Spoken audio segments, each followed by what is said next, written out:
Yesua mane. Medran sisa Augustus ta lo monto guardabo armama. Hi anan so watre yu hammama e patranyo.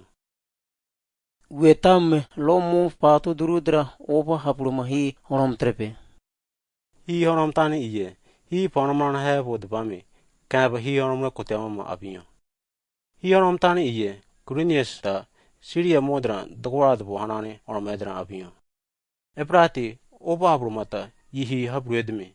Yimu ikadvedran tamranyo. Ebedme Joseph ye David mama harbo. Epa adme ye gari mo durudran. Moi ma hari Nasretre ma Judea modran. Mo hari Bethlehem dran. Yihi hamredme hetanyo. Adbrati mo eye David yachadro mo ikadvevo. Ye Mary ye watra hamradabo yimani ye mesem hetanyo. Hi habredme. Amasya ma medran Mary ye mufap mopranyo.